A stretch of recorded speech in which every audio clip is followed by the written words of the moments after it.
Alors déjà, je tiens à corriger une chose. Mon prénom, c'est pas Moundir. Il n'y a pas de D. J'ai pas fait Koh-Lanta.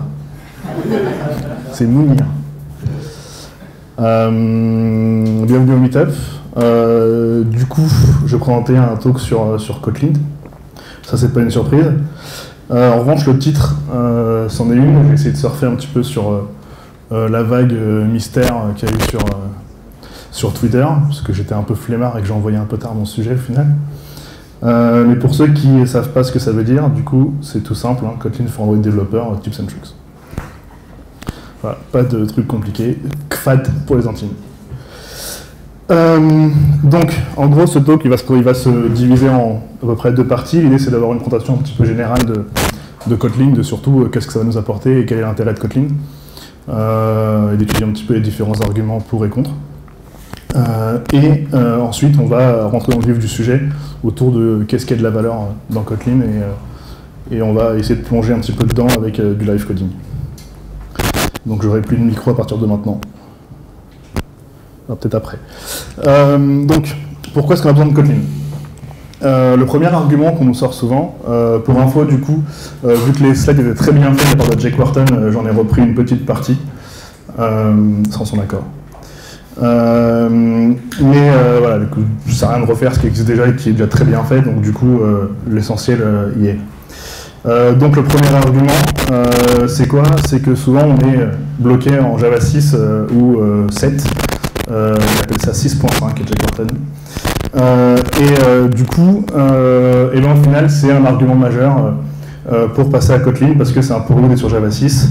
La première chose, c'est parce qu'on n'a pas la nouvelle API date. Et donc, du coup, on est coincé avec une vieille API, celle de Java 6. On n'a pas les streams, et donc du coup c'est pénible pour pouvoir chaîner des appels et faire un petit peu de fonctionnel, qui arrive avec Java 8 notamment. On n'a pas accès au lambda, ça ce sont les arguments qu'on a. Typiquement quand j'ai commencé Kotlin il y a 2 ans, mes premiers talks c'était strictement ça en fait, mes arguments. Et puis on n'a pas de traduce ressources, donc pour ceux qui utilisent souvent des input streams, le cœur du temps on oublie régulièrement de les fermer. Jusqu'à ce qu'on se rende compte que ça leak quelque part, et donc du coup, un traduce ressources avec Java 7, il évite ce problème. La vérité, c'est que ces arguments sont plus très à jour maintenant, parce que aujourd'hui, on peut utiliser StreetNABP ou JavaTime, mais je conseillerais plutôt celle-ci, qui est un backport en fait de l'API JavaTime de Java 8, qui est sur la JSR 310, d'où StreetN 310. Pour les streams, on peut utiliser RxJava, donc c'est un faux problème. Maintenant, c'est devenu globalement une stack de base dans la plupart des projets aujourd'hui, en tout cas des nouveaux projets. On n'a pas de lambda, c'est faux aussi, parce qu'on a RetroLambda. C'est devenu assez commun. Il y a 2 ans, c'était assez rare. Maintenant, les gens en ont marre d'écrire des new, machin. Et puis, notre réseau de source, alors ça aussi, c'est un petit peu faux, parce que RetroLambda le gère. Et puis surtout, on est en 2017, donc le mini-SDK...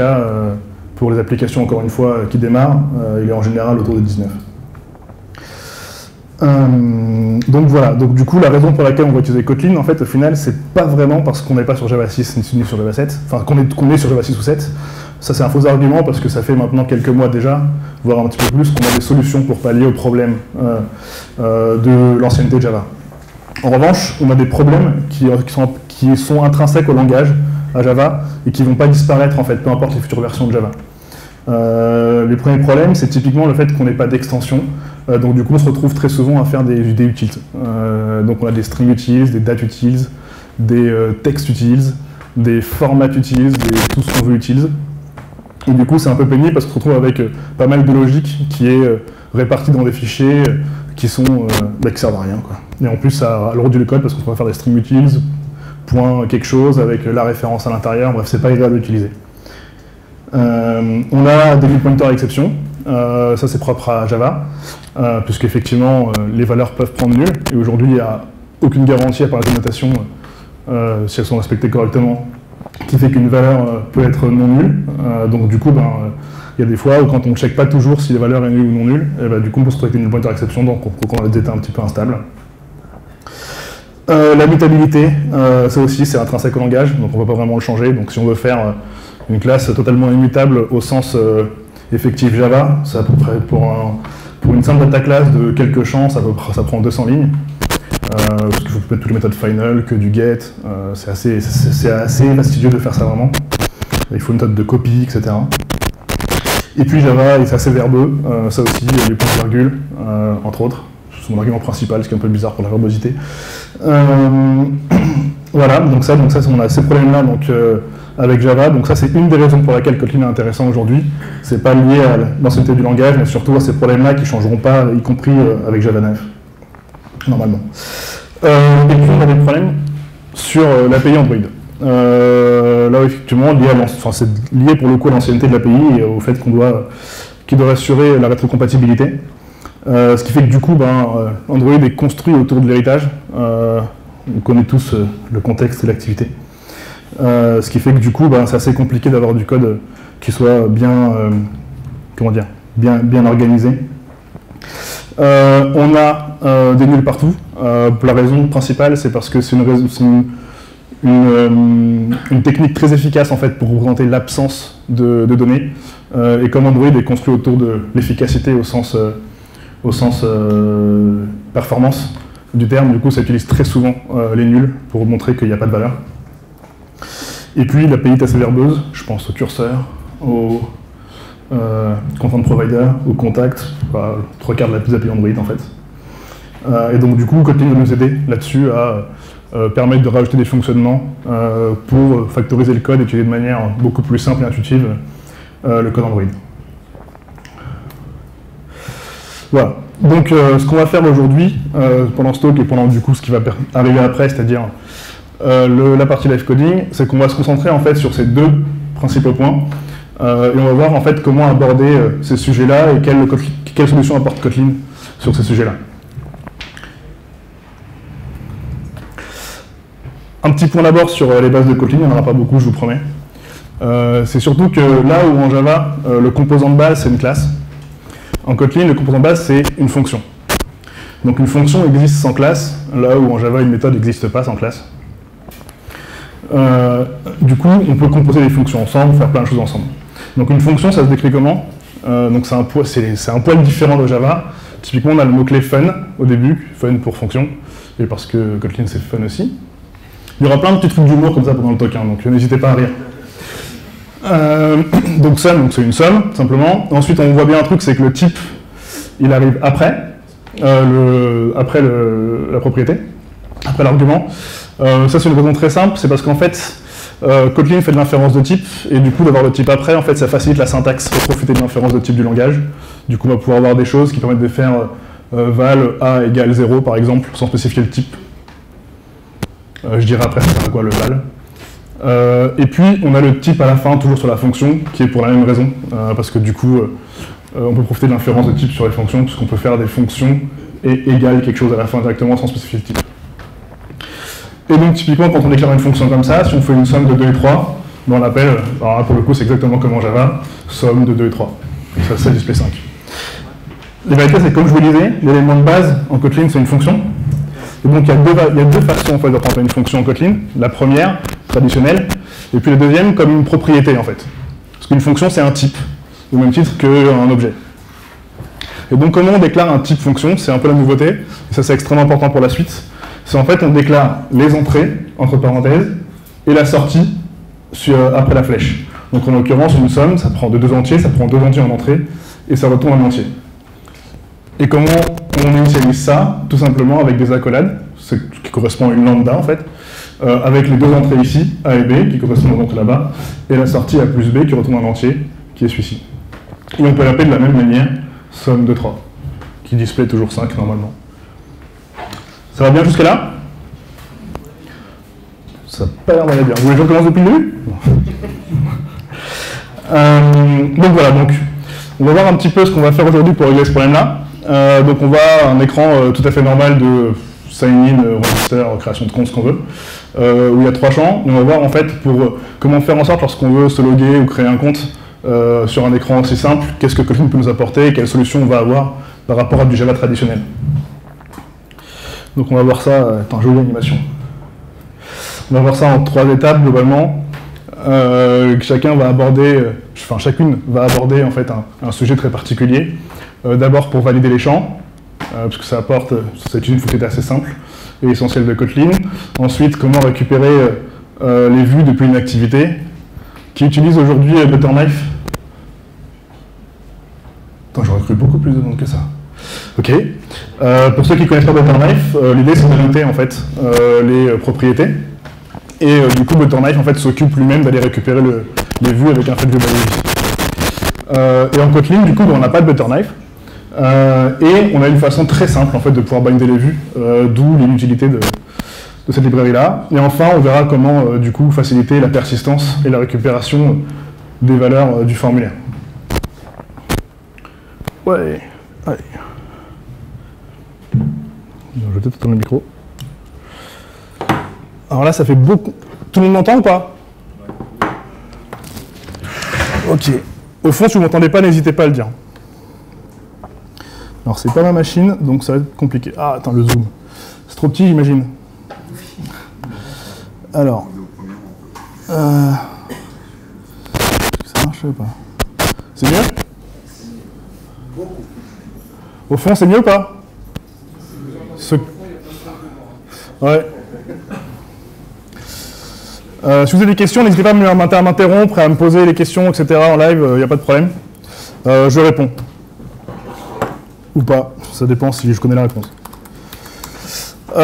Donc du coup, comme je vous disais, ce qu'on va faire, c'est qu'on va commencer déjà à valider en fait les champs qu'on va récupérer. Donc comme vous avez vu tout à l'heure, en gros c'est composé de 3 champs, d'un champ email, d'un champ mot de passe, et puis d'une petite checkbox qui dit est-ce qu'on se rappelle oui ou non du compte. Donc ce qu'on veut valider en l'occurrence ici c'est 2 choses, que le mot de passe fait bien, je sais pas, minimum 10 caractères, et que l'email c'est bien un email. Donc on va créer une classe pour ça. Alors comment est-ce qu'on crée une classe? Pas comme ça, pas comme ça. Ok. Alors excusez-moi, du coup je vais alterner entre... Ça va être laborieux, je vous préviens. Ah fou là, alors. Ok. Donc du coup, on va aller créer une classe. Voilà, c'est bon. On va créer un fichier. Comme je vous disais depuis le début, en gros Kotlin, le principal, comme le command de base c'est une classe, on n'a pas besoin d'avoir de classe, enfin une fonction. Pas besoin d'avoir de classe pour créer des fonctions. Donc du coup, on peut créer des simples fichiers et avoir un ensemble de fonctions dedans. En l'occurrence, on va créer notre fonction qui s'appelle pour le coup string_utils. C'est comme ça qu'on appellerait, typiquement en Java, pour pouvoir faire de la validation sur des strings, par exemple, où on ferait des validations d'email. Donc, comme on voit, c'est un fichier vide, qui n'a rien du tout. Alors pour info, encore une fois, comme on peut écrire plusieurs fonctions dans les fichiers, on peut écrire plusieurs classes dans un fichier, le nom du fichier ne doit pas forcément correspondre au nom de la classe. C'est une particularité du langage. Donc du coup, c'est pas un problème si vous avez des classes différentes. Vous le voyez en fait sur le petit côté à gauche, genre juste là. Quand c'est comme ça, en fait, c'est un fichier, et quand c'est comme ça, c'est une classe. Voilà, c'est le premier tips ou tricks de la sélection. Donc du coup, qu'est-ce qu'on fait? Qu'est-ce qu'on ferait habituellement? Donc on créerait une classe statique, et puis surtout, ce qu'on ferait, c'est qu'on ferait un truc du genre comme ça. Ah ouais, pardon. Alors, Shift Pomme, alors, interprétation mode, ok. Ouais, mais ça marche pas le zoom là. J'essaye depuis tout à l'heure, mais sauf si le propriétaire de la machine veut bien me montrer comment on fait. Du coup, qu'est-ce qu'on ferait habituellement? On ferait validate email. Hop. On prendrait la string, donc email, string, et puis on retournerait un booléen. Et on ferait un truc du genre, hop, avec un S,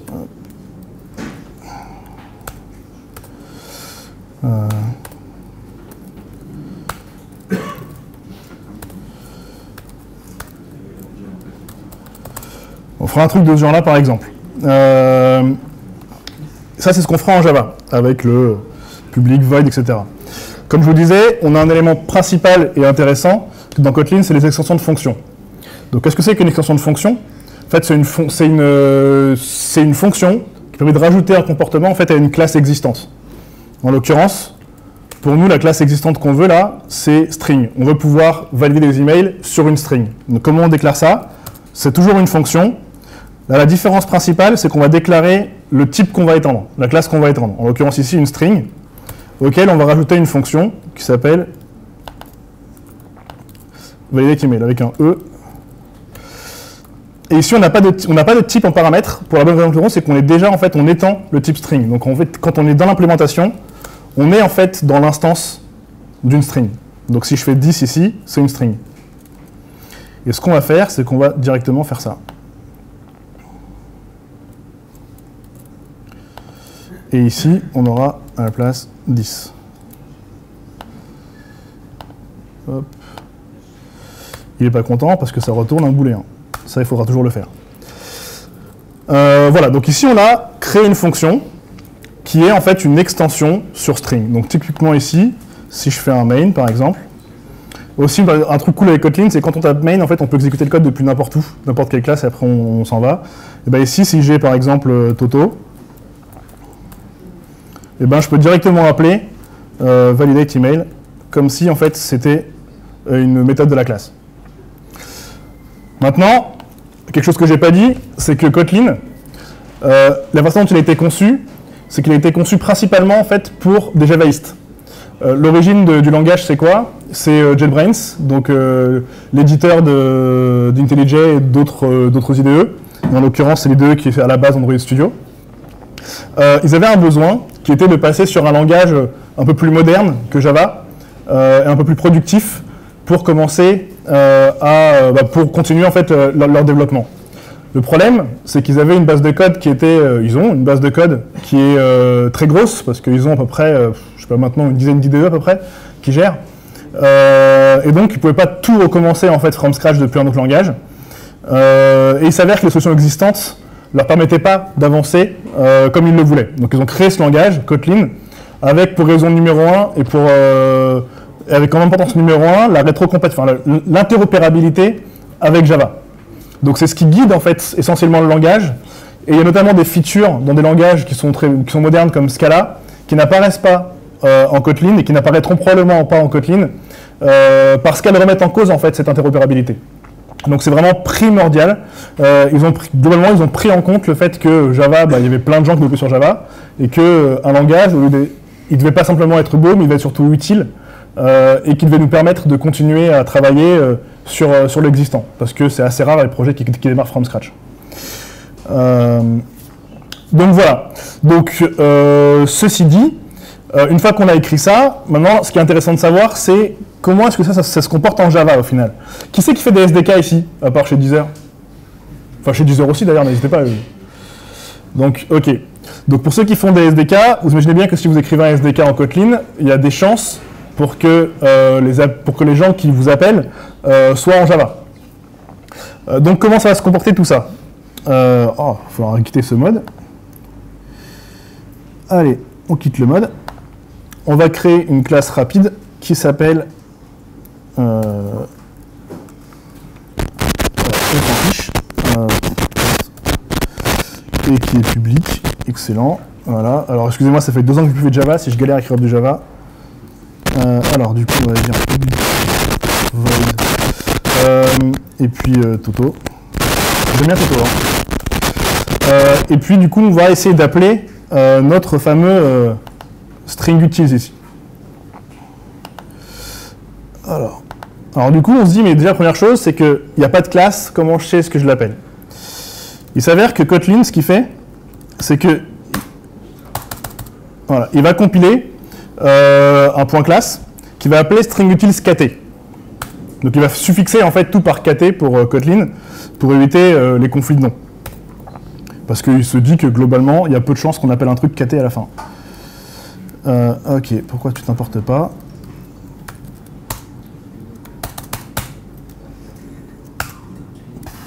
Super, merci beaucoup l'IDE. Ok, donc normalement on fait ça et puis on va avoir un truc qui est validate email ici. Hop là. Hop là. Bon, ok, c'est dommage, parce que du coup vous n'allez pas le voir ici. Mais du coup on ferait un truc comme ça. Validate email et puis notre email. Et donc là, on a quelque chose comme ça. Donc du coup, on se dit, quand on fait un SDK, c'est un peu relou parce qu'on n'a pas envie que notre classe qu'on expose s'appelle stringUtilesKT. C'est un peu moche. Donc du coup, on aimerait pouvoir avoir le contrôle sur ce nom-là. Alors Kotlin le permet. Comme je vous le disais, l'interopérabilité étant quelque chose de primordial pour eux, ils ont pensé aussi à ceux qui font des SDK et pas seulement des applications ou du back-end. Et donc pour ça, qu'est-ce qu'on peut faire? On peut avoir un accès, alors il est où mon truc? Il est là. On peut avoir un accès en faisant un truc comme ça, @jvmfile, normalement, jvmfile, oh, putain, j'ai pas tout, ou @file peut-être, oh, putain, bon, normalement c'est un truc comme ça, @jvmname peut-être, oh, genre j'oublie, bon, normalement on a un truc comme ça, @jvmfile, voilà, du coup la démo elle est excellente. Et du coup, c'est quoi? C'est faut que tu mettes en haut et que ça commence par @file. Ah, c'est ça, putain. Pardon pour le gros mot. Ah, voilà, merci. @file de points, et après, je crois que c'est jvmname, c'est un truc comme ça? Ouais, je pense. Et du coup, on a un truc, ouais, name égale, et puis ici, je vais l'appeler stringUtils. Hop, notre préférence, c'est une string. Et l'import, on s'en fiche. Et surtout, qu'est-ce que c'est que ce truc? Ouais, ça fait n'importe quoi. Et je sais pourquoi en fait ça fonctionnait pas tout à l'heure, c'est parce qu'il me manquait un package ici en fait. Parce que oui, les packages ne sont pas obligatoires en Kotlin. Donc du coup ce truc là il va aller là-dedans. Excusez-moi, un petit peu de refactoring. Ok. Et celui-là, il va bouger là-haut. Ok, là on est bon. Du coup lui, il devrait probablement le trouver maintenant. Ah yes, il a trouvé. Donc voilà, donc du coup maintenant on a effectivement notre stringUtils qui est bien disponible, et quand je clique dessus c'est bien ce fichier là. Donc si on refait la démo sans le file name, non c'est pas ça, oh là là. Ça fait n'importe quoi. Si on enlève ça, du coup ici il trouve plus stringUtils et on aura bien stringUtilesKT qui est là. La démo fonctionne bien, excellent. Donc on revient là. Donc voilà, donc ça c'était un petit aparté sur les extensions de fonctions et leur compatibilité en Java. Hop, ça on s'en fiche, on n'en a plus besoin pour l'instant. Ensuite, qu'est-ce qui se passe globalement côté Java? Ce qui est intéressant de voir, c'est le code qui est généré, parce que on a du code Kotlin, on peut l'appeler en Java, mais globalement on ne sait pas vraiment à quoi ressemble notre point classe, à quoi ressemble le code qui existe. Ça c'est un autre trick, du coup c'est encore petit, il faut nous-mêmes le rappeler parce que c'est assez compliqué. Du coup j'en aurai peut-être besoin là. Donc du coup Kotlin en gros ce qu'il fait, c'est qu'il fournit, dans le plugin, il fournit en gros un outil pour voir le bytecode généré. Et comme tout le monde vous lisez de manière tout à fait fluently le bytecode, et ben vous comprenez ce qui se passe. Mais pour ceux qui n'y arrivent pas, il y a un petit bouton décompilé pour voir le code Java. Et on voit un truc, donc des metadata pour le compilateur. Et puis on voit ici une classe qui s'appelle stringUtilesKT, comme par hasard. Et puis on voit un static final boolean, exactement ce qu'on aurait créé en Java, avec un note nul. Alors le $receiver, c'est pour dire, c'est globalement, en Kotlin on verra beaucoup ce mot de receiver. C'est le paramètre de la fonction. Qui appelle exactement le code que j'ai appelé. Et qui en plus ici fait un check sur le note nul. Donc c'est quelque chose que j'ai pas dit en Kotlin tout à l'heure. Mais j'en ai parlé. Vous savez qu'un des problèmes qu'il y avait avec Java, c'est la nullabilité. Le fait qu'aujourd'hui, on n'est pas en capacité de savoir, quand on fait du Java, si une variable elle est vraiment nulle ou pas. En tout cas, pas à la compilation. On le sait dans notre tête, ou au runtime, parfois on découvre qu'en fait, c'était peut-être... Parfois, ça pouvait être nul, et voilà. Et du coup, on a des bin pointer exception. En revanche, en Kotlin, on a finalement deux types. On a le type normal, pour string, ça c'est un string. Et puis pour dire si un type il est optionnel ou pas, on a un petit peu l'interrogation qui arrive juste après. Donc on déclare string pour l'interrogation. Et ça permet de spécifier au compilateur qu'on estime que cet objet-là sera potentiellement nul à un moment donné. Et donc Kotlin va vous obliger du coup à gérer cette nullabilité, en l'occurrence en faisant des safe calls avec des points d'interrogation, points, et ensuite la méthode ou la propriété à laquelle vous voulez accéder. Et donc, Kotlin, il répercute en fait ce fonctionnement-là que vous avez décidé en Kotlin, il le répercute aussi en Java. Donc, bien qu'en Java, il spécifie que la notation en note nulle pour dire que normalement, il ne doit pas y avoir quelque chose de nul, la vérité, c'est que le compilateur, il passe quand même. Et donc, il va quand même throw une null pointer exception et vérifier de manière et vérifier que le receveur, l'argument est vraiment nul, et du coup il va cracher. Donc Kotlin, ce qu'ils font dans l'implémentation, en fait, ils suivent de manière assez religieusement les principes de Effective Java. Parce qu'ils visent plusieurs choses, à la fois Android, mais aussi le back-end, maintenant aussi les navigateurs, parce qu'ils compilent en JavaScript, et ils sont aussi en train de faire du natif. Donc potentiellement un jour, peut-être qu'on pourra écrire nos apps qui vont compiler en natif, on pourra les écrire en Kotlin. Je vois les fans du cross-platform. Donc je sais plus pourquoi je dis ça, mais en gros voilà, l'idée c'est de dire que le non nul est géré à la compilation par Kotlin. Quand on met une valeur nulle qui est non nulle, bah, du coup ça plante en Kotlin, ça aura le même comportement en Java. Voilà, beaucoup de mots pour la non-nullité. Sur un jeu de mots, c'est pas si nul. Allez, on continue. Donc du coup, une fois qu'on a fait ça, on va faire la même chose pour notre password. Si vous connaissez tout ça, d'ailleurs, qui a déjà fait de Kotlin un petit peu? Ah ouais, mais il fallait me le dire, du coup, je vous apprends rien. Ok, donc on va pas le faire là-dessus, on va aller un peu plus loin, tout de suite. Donc, au-delà de l'extension de fonction, il y a une autre chose, en fait, qui s'appelle les fonctions d'ordre supérieur. Higher order function en langue originale. Ce truc-là, qu'est-ce que c'est? C'est une propriété du fonctionnel. En gros, le principe, c'est de dire on a des fonctions qui peuvent soit prendre des fonctions en paramètres, soit retourner des fonctions. Donc du coup, on va avoir, là où en Java, on aurait habituellement des espèces d'interfaces genre runable, callable, ce genre de choses. Là, on va pouvoir directement spécifier des fonctions d'entrée qui vont pouvoir retourner potentiellement des fonctions aussi en sortie et chaîner toutes ces fonctions ensemble, c'est trop cool. Donc plutôt que d'avoir en fait 26 000 méthodes, validate email, validate machin, validate bidule, on va pouvoir créer une méthode qui s'appelle quelque chose comme validate by et qui va prendre une fonction qui est en l'occurrence la fonction de validation. On va appeler ça un prédicat. Et ce prédicat, qu'est-ce qu'il prend? Il prend en l'occurrence, alors du coup c'est une char séquence en vrai, parce que c'est mieux une char séquence. Et il va prendre en entrée une char séquence.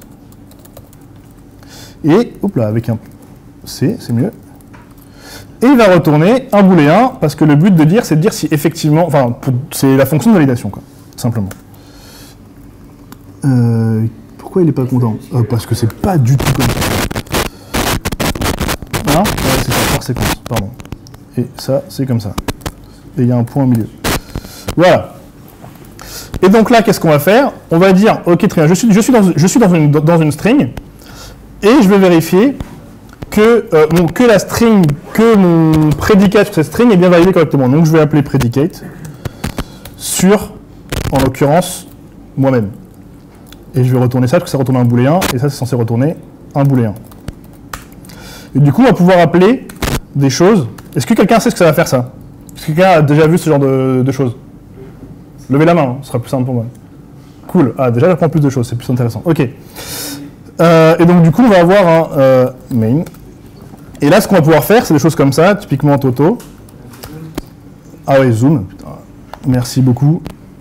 C'est hyper interactif, ce truc. Hein. N'hésitez pas à interacter avec moi.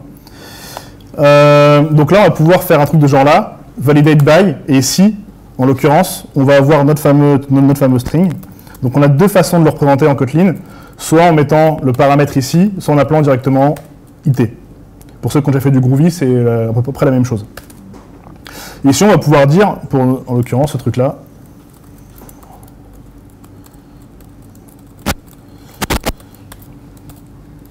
et du coup, à chaque fois qu'on aura des choses, on pourra faire des genre tutu, en l'occurrence ici notre password,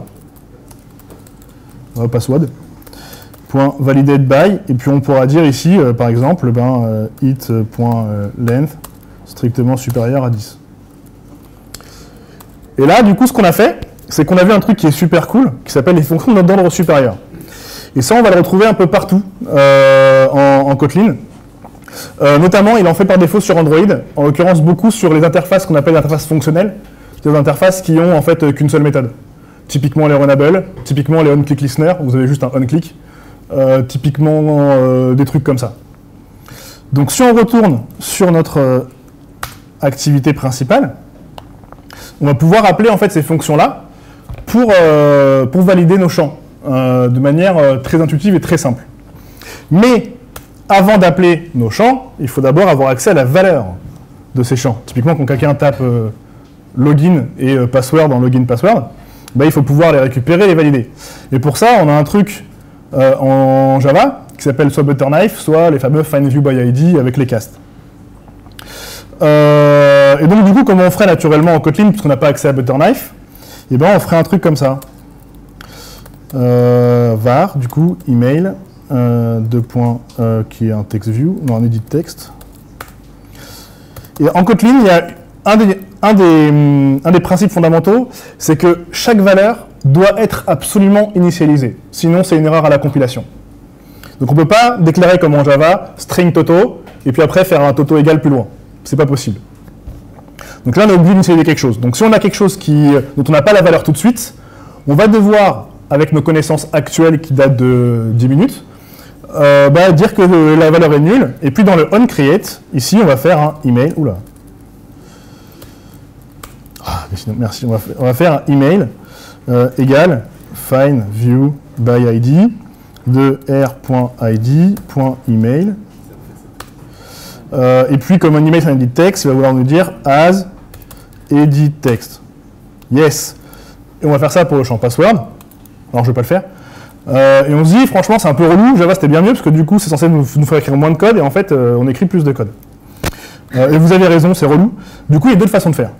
Déjà, parce qu'on sait que notre edit text, il ne sera jamais nul, pour commencer, parce qu'on l'a déclaré dans notre XML, on a fait notre XML, donc on est suffisamment intelligent pour dire que globalement, il est là, et qu'il y a peu de chances qu'il n'existe pas. Donc, on ne veut pas que ce soit nul, mais on n'a pas encore sa valeur. Donc, il y a un petit mot-clé qui s'appelle lateInit, qui dit, en gros, voilà, je dis au compilateur que je sais que cette valeur, elle ne sera pas nulle, et je ne l'ai pas encore tout de suite, mais je te promets que je vais lui donner une valeur. Et donc, il dit, OK, je te fais confiance. Et donc, ici, c'est ce qu'on fait. On donne une valeur. Là, il n'est pas content parce que j'ai dit que l'edit text était potentiellement optionnel, alors que là, je vais lui dire qu'il ne l'est pas. Donc, il me dit, non, ça ne marche pas, c'est pas le même type, parce que, typiquement, Kotlin fait une différence de type entre un string optionnel et un string non optionnel. C'est-à-dire que c'est pas juste un truc en plus, c'est pas le même type du tout. Sachant que, alors c'est pas complètement vrai, sachant que des strings, quand vous avez un type optionnel, vous pouvez passer une valeur, enfin un string qui sera forcément non nul. Par contre, l'inverse est faux. C'est pas bijectif pour les matheux. Et là, ça fonctionne beaucoup mieux. Ok, donc là on est content. On dit c'est cool, maintenant on sait que notre texte n'est pas nul, mais par contre c'est un peu toujours relou parce qu'on fait toujours ce findViewById à la noix. Comment on peut faire ça?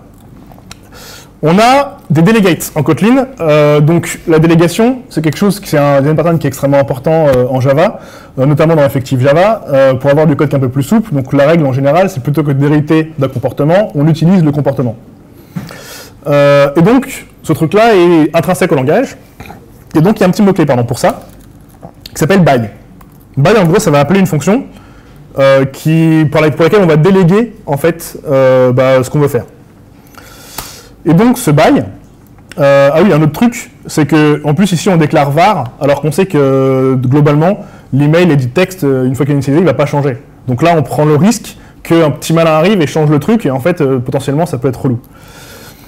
Donc, du coup, là, ce qu'on fait, c'est qu'on a un delegate, qui s'appelle, en l'occurrence, ici, lazy, parce qu'on ne peut pas initialiser directement, bon, c'est évident, mais je le dis au cas où, on ne peut pas directement initialiser notre valeur ici, parce que l'activité n'est pas encore créée, on n'a pas seté le content view, donc du coup, si on teste de findViewById, la valeur va être nulle, ça va marcher.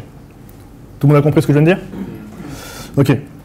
Donc on fait un lazy, et puis ici, on va pouvoir faire notre findViewById. Bon, excusez-moi, hein, c'est pas que j'aime pas taper, mais... Et là, on a ça. Donc là, il nous dit, il faut dire alors, create extension function. Ah oui, attends, oula. Non, intéressant. Et puis surtout que c'est eval. Ok. Et effectivement, la eval, pourquoi? Parce que, comme je vous disais, il y a des valeurs qui sont immutables et des valeurs qui sont mutables. Là, en l'occurrence, ce qu'on est en train de dire en disant var, on dit que c'est une variable. Donc du coup, elle est mutable. Et le delegate, comment il fonctionne? En gros, les delegates s'appliquent à des variables soit mutables, soit immutables. Et quand on a des variables qui sont mutables, en gros, ce qu'on fait, c'est qu'on doit implémenter deux choses.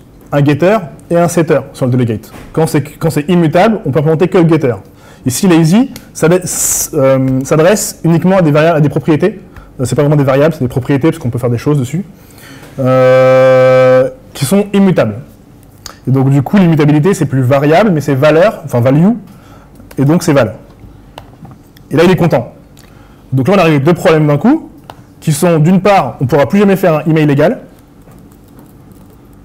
Donc à la review, c'est un petit malin, ça nous a changé val en var, on va le voir tout de suite. Et là, ça ne va pas marcher directement. Faites-moi confiance, ça ne marchera pas. Mais on peut encore améliorer ça, parce que faire des edit text by lazy, c'est super relou partout, c'est un peu chiant, puis c'est pas hyper lisible en vrai. Et puis il y a un deuxième point, c'est que ce lazy, comme je vous disais, Kotlin s'adresse à Android, mais pas seulement, il s'adresse à du back-end et à du web. Et donc, pour des raisons d'efficacité, pas au sens performance, mais au sens sûreté, lazy est thread safe.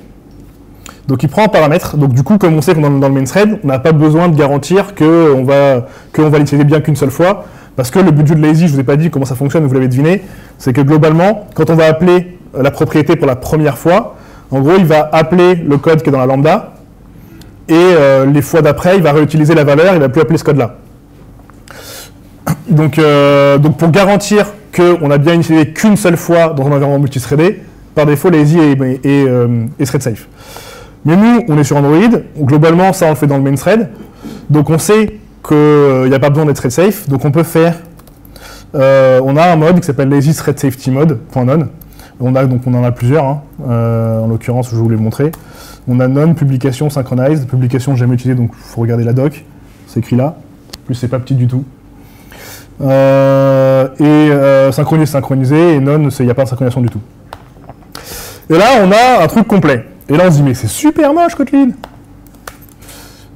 Allez, c'est un peu plus beau, mais c'est toujours super moche, Kotlin. Et ouais, c'est moche. Donc du coup, on va pouvoir faire on doit pouvoir trouver une meilleure façon de faire. En l'occurrence, je vous ai parlé d'un moyen d'utiliser comme Butterknife, d'avoir un bind view de manière très simple. Et je ne sais pas s'il y a des gens qui ont déjà vu la librairie Cotterknife de Jake Watton. Ok, en général, il n'y a pas des choses comme ça. Lui, Cotterknife, c'est beaucoup plus beau que ça. Et pour quelle raison? C'est parce qu'on va le voir. Donc, on part en mode. Si il y en a qui connaissent le raccourci clavier pour pouvoir créer des classes sans passer par ce truc-là, je suis super preneur. Merci. Et donc, du coup, on va créer une classe, un fichier qui s'appelle potentiellement context extension. Ouh, premier truc, trop cool. Et voilà. Et donc, on sait créer des extensions, on l'a vu avec les validations. Donc, on va créer une extension sur le contexte. Allez, pour être même mieux, on va créer un truc sur l'activité. D'ailleurs, c'est... ouais. Allez, contexte. Allez, contexte. Et on va dire un truc genre, ben voilà, on veut une fonction qui s'appelle bindView, qui prend l'ID en paramètre. Et en gros, cette fonction, qu'est-ce que c'est? C'est le lazy de tout à l'heure, en fait. Tout simplement. Donc, je vais la recopier, hein, ne m'en voulez pas. Hop. Hop.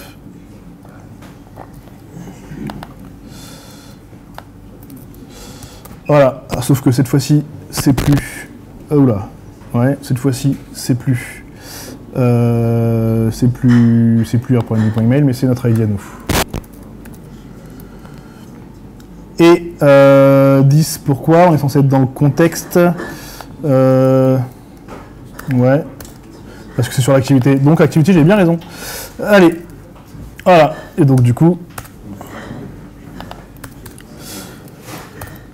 Voilà. Et donc du coup, on a une fonction bindView. Alors comme vous avez vu ici, on ne spécifie pas le type de la fonction. Je vous l'ai dit tout à l'heure, comme le type est à la fin, ça nous permet de partir... Et que Kotlin fait de l'inférence de type, ça nous permet en fait de profiter de l'inférence de type. Donc un delegate à déclarer, c'est un peu relou, c'est ça le type, voilà, enfin lazy de quelque chose. Donc ici on sait que c'est celui-là, donc notre bindView est aussi un delegate de l'implémentation et lazy de pass thread safe, fait view by ID de notre ID en tant que, non pas une edit text, parce qu'on ne veut pas caster, mais en tant que la valeur qu'on attend. Et ici il nous dit, mais attention, je ne suis pas sûr que je pourrais caster comme il veut, mais je te dis, fais-moi confiance. Et donc ici on va pouvoir dire voilà, by bindView, tout simplement. Et là on a un truc marrant, vous avez vu, on a un petit chevron qui est apparu, bah non vous ne voyez pas. Là vous avez vu, on a un petit chevron qui est apparu au milieu, parce qu'il nous demande de spécifier le type, le fameux type T. Et là, je te dis, bah, inférence de type, c'est spécifié ici, bah, du coup, je m'en fous. Et c'est pas grave, il est content quand même parce qu'il le voit avant. Et ici, c'est notre ID, c'est email. Et ça a fonctionné. Et on se dit, c'est quand même mieux de faire email by directement. Et donc, du coup, on va pouvoir retirer nos petits chevrons. Mais finalement, je m'en fous pas tant que ça. Et boum. Et ici, on a globalement un équivalent kotlinesque d'un butter knife, ou d'un cutter knife pour ceux qui connaissent, qui permet en gros de récupérer une vue, donc de manière lazy. Donc en l'occurrence, ici, elle n'existe pas encore. Et tant que je l'appelle après mon set content view, eh ben, je pourrais faire un email. Alors du coup, c'est un edit texte, je ne sais plus comment on récupère le contenu. Je crois que c'est texte, voilà, point toString, un truc comme ça. Et voilà. Dans l'occurrence, ici, la première fois, il va exécuter le contenu de delegate, et la fois d'après, si j'y accède, et ben du coup, il n'y a plus de problème. Ça récupérera la valeur, et on n'aura plus de... On ne va pas réappeler la lambda à chaque fois. Donc, on a accédé à nos emails. C'est clair pour tout le monde jusque-là?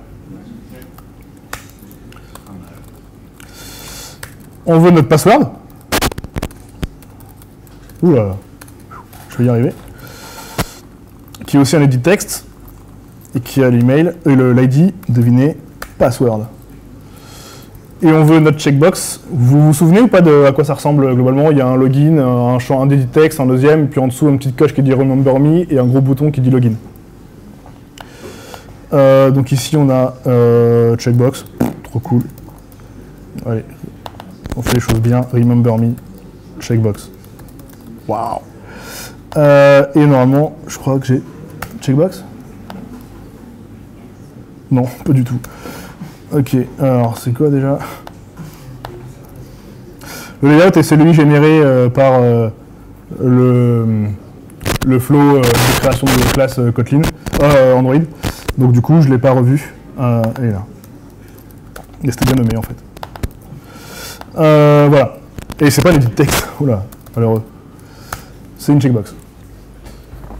Ah, par info intéressant, si jamais je mets edit texte ici, il n'y aura évidemment pas d'erreur de compilation parce que je veux dire qu'il pouvait me faire confiance, mais ça va faire un class-cast exception au runtime. Donc là, j'ai bien ma checkbox, donc du coup, je vais pouvoir commencer à utiliser ma valeur. Donc qu'est-ce qu'on a vu là? On a vu plein de choses, donc on a vu les extensions de fonctions, on a vu les fonctions d'ordre supérieur, non très mathématiques, qui dit globalement c'est des fonctions qui prennent des fonctions. Et donc du coup, avec ces deux choses-là, on peut faire des choses déjà sacrément intéressantes, parce que du coup, ici, si je prends par exemple mon bouton, je ne l'ai pas pris, mais alors...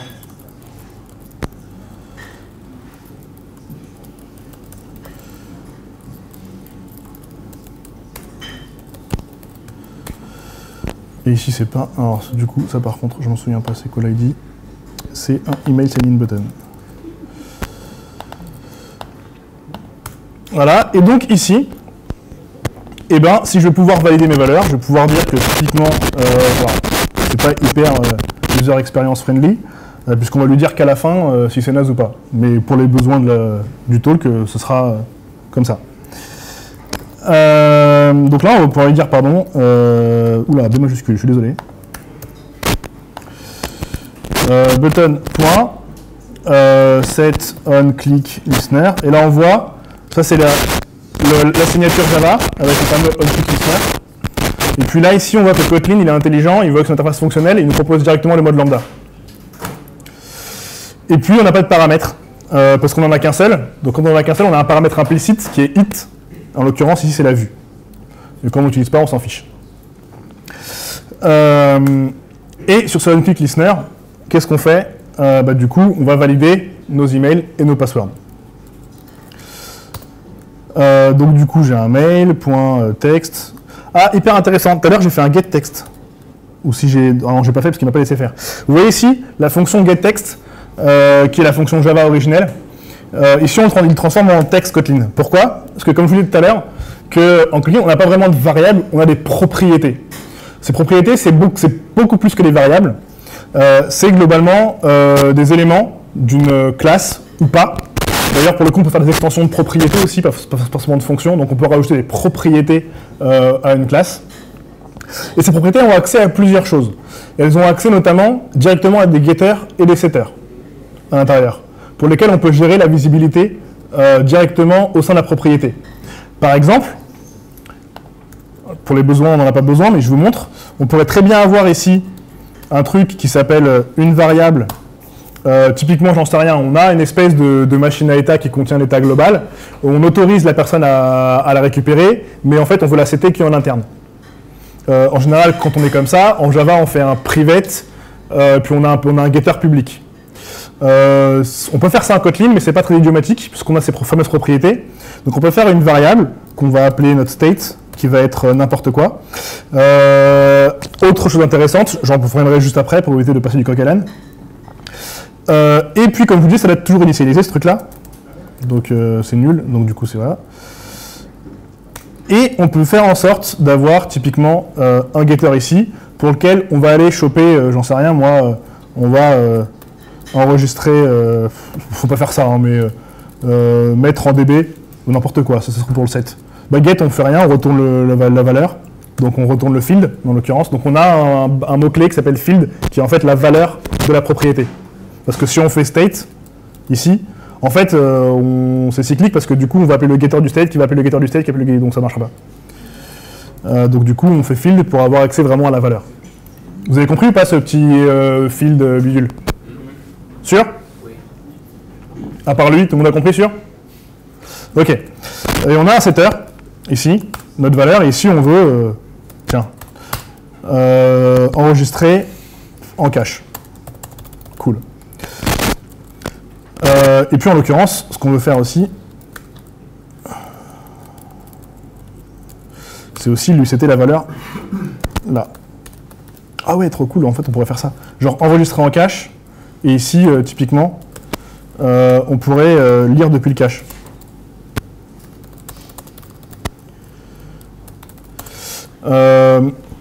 Et c'est super cool parce qu'en fait la state elle contient aucune valeur en vrai.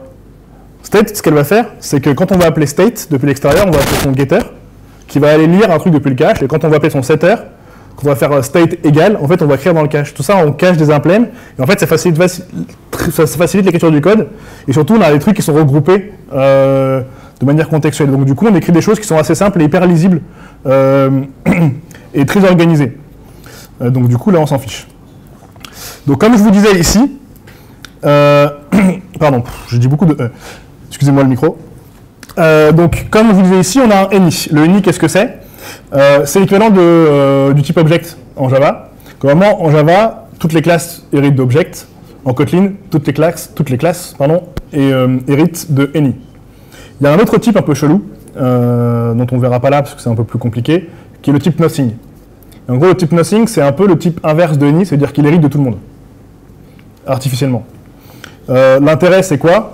C'est typiquement, par exemple, c'est une parenthèse rapide, ça va être vous savez, lorsqu'on a des choses qui disent très bien, je prends mon email et si mon email n'est pas valide, je throw une exception. Et donc, ce qui va se passer, dites-moi si je ne suis pas très clair, mais globalement, si on throw une exception, bah, quand on écrit vraiment throw exception, on ne pourra pas aller en bas, exécuter du code en bas. Et donc, Java, ce qu'il fait, c'est que si on met du code en dessous de throw l'exception, bah, il va dire, mon gars, ça ne s'exécutera jamais ce truc-là.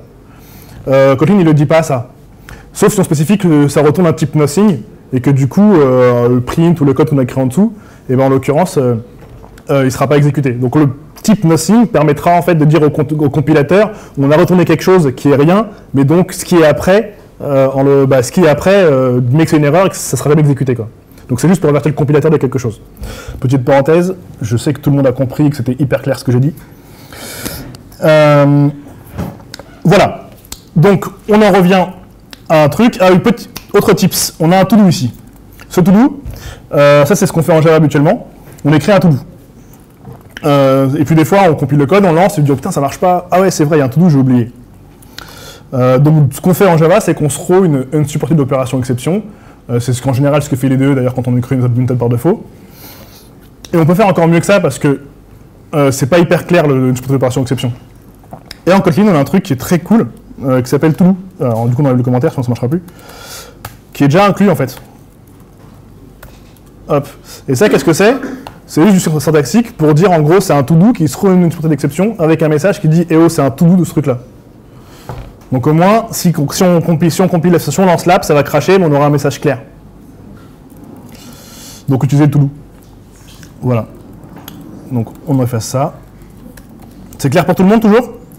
Donc du coup, on a un texte, et il a transformé en texte au lieu de getText, parce que justement, quand il y a des getters et des setters, automatiquement, il les transforme en propriété pour que ce soit plus idiomatique. Mais en fait, quand on fait text, ça va appeler le getEditText du fameux editText. Et puis, point toString. D'ailleurs, je crois que text, c'est quoi ici comme type? Ça retourne un éditable qui est probablement un spanable, une char séquence. Donc on pourra peut-être faire un validate by. Yes. Et du coup, on a validate by, et ici, on va dire, ok, c'est valide, tout le temps. Et on va faire pareil avec notre password. Donc pas hyper intéressant parce qu'on vient de l'écrire il y a 2 secondes. Oui, pour ceux qui croient qu'à la fin de ce live code, on va lancer un truc qui marche, c'est pas vrai. C'est pas ça du tout. Là, c'est un live code pour vous montrer par l'exemple comment ça fonctionne, parce que je trouve ça personnellement plus clair que des slides qui enchaînent du code. Mais en fait, on veut juste que ça compile, on s'en fout si ça marche. Donc voilà. Donc du coup, ici, password.text validate by, et là, on va être plus malin, on va dire est supérieur à 10, et .length. Même chose. Ici, techniquement, en Java, c'est getLength, mais pareil, c'est une transforme en propriété de type immutable, donc on aura un length. Et voilà. Là, on aura fait notre truc. Et puis, on veut checker aussi, typiquement, que lorsqu'on a cliqué sur rememberme.checkbox, machin, on va pouvoir l'enregistrer, typiquement, au hasard dans les champs de préférence. Pour que lorsqu'ils reviennent, on ait à nouveau le mail qui soit dans le champ. Et donc là, on attaque la troisième partie, qui est la fameuse partie persistance. Donc ce sera char préférence, ça va marcher aussi avec des bases de données. Je vais vous faire un code qui marcherait pas, mais qui va compiler là. Enfin, qui marcherait, mais après nous, on a une vraie instance de DB. Et là, on va le faire avec des shared préférences pour le coup. Donc shared préférences, pourquoi? Parce qu'en gros, c'est transactionnel, au même titre que les bases de données. Et donc, c'est assez verbeux. Vous savez, je vous parlais tout à l'heure dans les slides de pourquoi Kotlin, quel est le truc intéressant de Kotlin, c'est que souvent les API en Java et particulièrement en Android sont verbeuses. En l'occurrence, que ce soit les DB ou les shared préférences, c'est chiant parce que dès qu'on veut insérer une valeur, il faut faire un point editor, mettre notre truc, à la fin faire un point commit ou point apply selon qu'on veut la réponse ou non. Et donc du coup, il faut le faire à chaque fois. Donc du coup, on se retrouve régulièrement avec des espèces de classes qui vont gérer nos éditeurs pour le faire pour nous, et c'est pénible. Donc là, on va pouvoir faire un truc. On a vu il y a 2 secondes 2 choses où on génère du code. Mais du coup, il faut écrire le code qui génère le code. Et le tester. Et du coup, là, ce qu'on va en faire, c'est qu'on a vu 2 choses à l'instant. On a vu un moyen d'écrire des fonctions. On a vu un moyen d'écrire des extensions de fonctions. Et on a vu un moyen d'écrire des fonctions d'ordre supérieur. Bon, on a un truc super cool qui va relier les 3 ensemble. Je ne sais pas comment ça s'appelle en français, parce que c'est un nom super compliqué, mais en gros, ça relie les 3 ensemble. Donc en gros, c'est une extension de fonction qui va prendre une fonction paramètre qui sera elle-même une extension de fonction. Donc, en gros, on va faire un truc tout simple. On va dire, voilà, je veux mon remember me checkbox. J'ai combien de temps encore? J'en ai aucune idée. Merci. J'estime que j'ai temps illimité, excellent. Alors, du coup, on a notre remember me checkbox. Sérieux? Merde, pardon. Ça va aller vite. Ok, donc on a notre remember me checkbox. On va récupérer si c'est checkboxé ou pas. Alors, pas du tout là. Alors, on a un isChecked là-dessus, yes. On a un isChecked. Donc on prend notre truc, notre checked, et en gros on va enregistrer ça dans notre fameuse shared préférence. Donc comment on va faire ça? On va faire un truc standard qui est shared préférence. Point. Je sais plus comment récupérer dans ces contextes, je crois. 10.get shared préférence. Ouais, c'est ça. Alors je vous l'ai dit, hein, je n'accède pas souvent à ces trucs-là. Alors du coup, ça demande un name, Toto, un int 0, en contexte, alors on va le faire bien, point mode private. Voilà, et ensuite on va faire un point editor, point yes, oula, point editor, putain, je suis perdu dans ma vie, ok.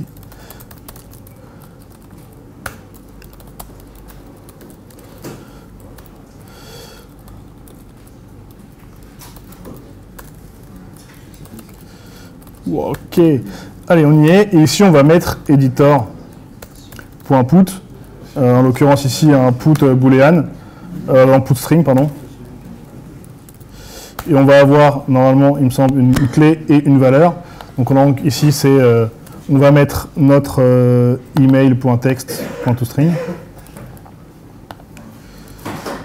Hop là. Ah non, c'est notre clé, pardon. Hop. Qui, virgule, email. Ok, je vais y arriver, je vous promets. Ok. Ici, on a enregistré quelque chose dans les champs de préférence. Vous avez vu, c'est un peu pénible, ça prend plein de lignes. Je veux dire, on va faire un truc qui est super cool, qui s'appelle une extension de fonction, qui prend plein de trucs en paramètres, machin bidule. Je vais vite, pardon, parce qu'il y a mon ami à côté qui va vous parler d'injection. Et donc, on va créer une fonction qui étend les champs de préférence. Oh, pardon. Ok, alors on va aller dans contexte extension.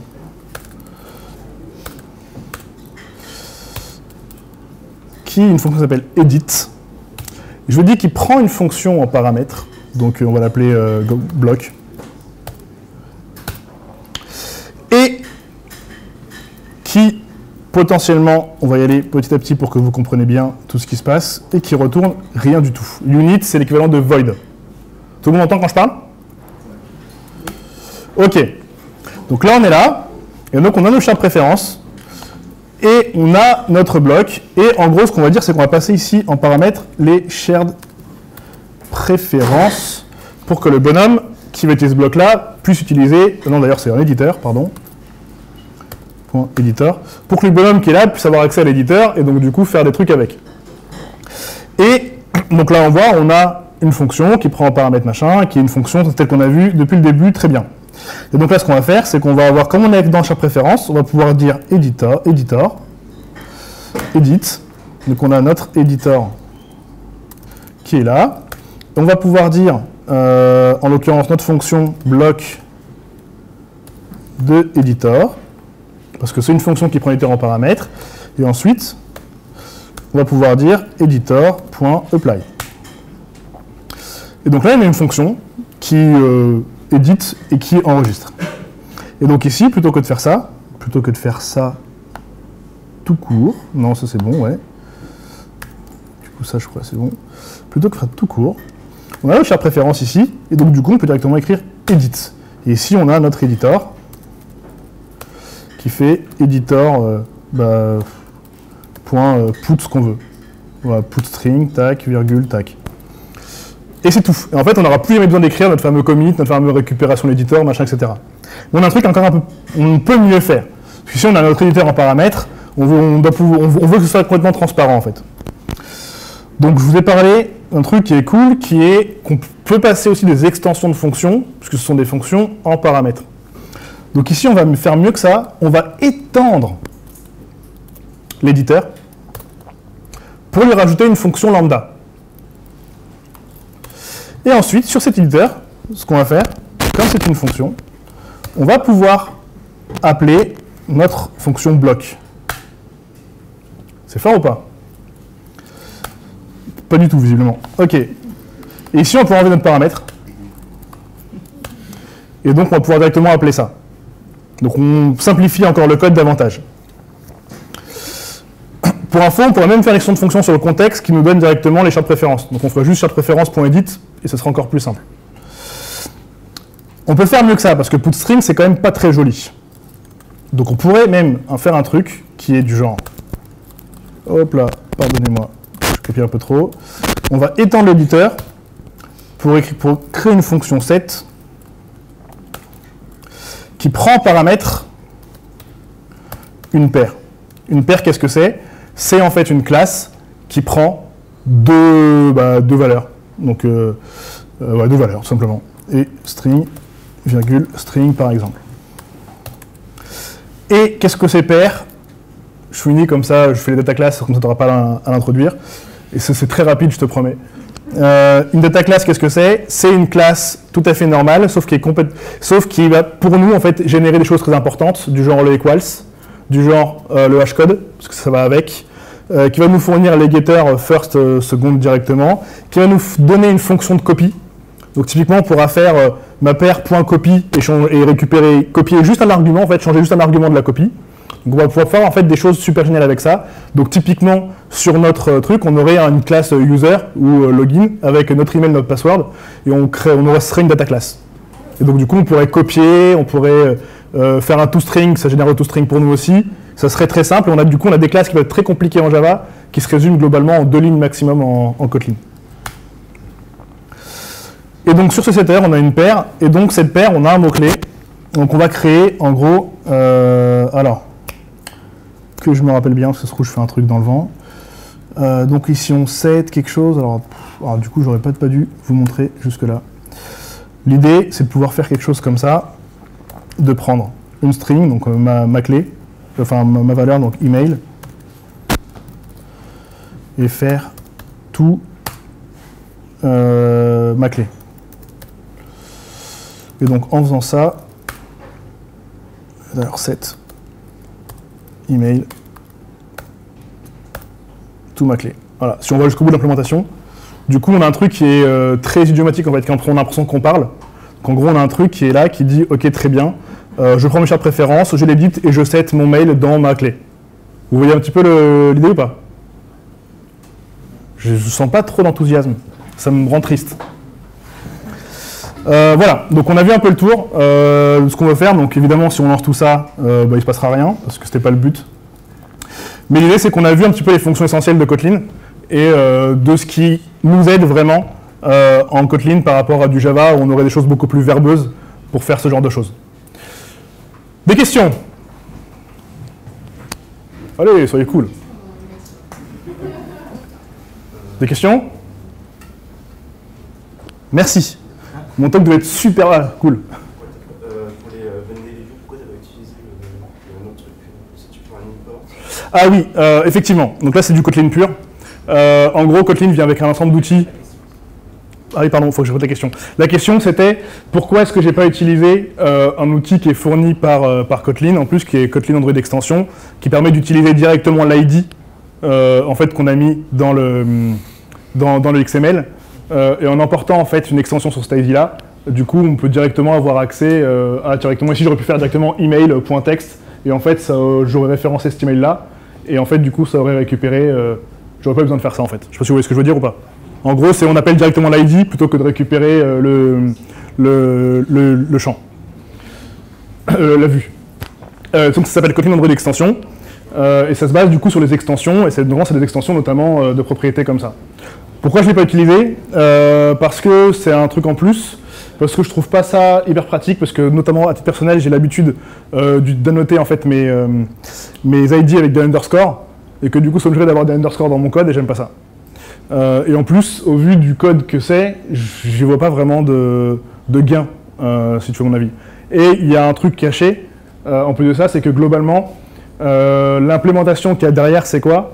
C'est qu'effectivement, dans une activité, ça cache le FindViewById, ce qui veut dire que quand ça le fait une fois, c'est bon, mais il y a certains cas où c'est pas le cas. Notamment, il me semble, je suis pas sûr, mais il me semble que dans les vues, par exemple, ou dans certains endroits de la vue, ça rappelle le FindViewById tout le temps. Hein? C'est dans les viewholders. Dans les viewholders, voilà. Ça rappelle tout le temps le FindViewById en permanence. Là, au moins, on est sûr que c'est pas le cas. Voilà. D'autres questions? Trop cool.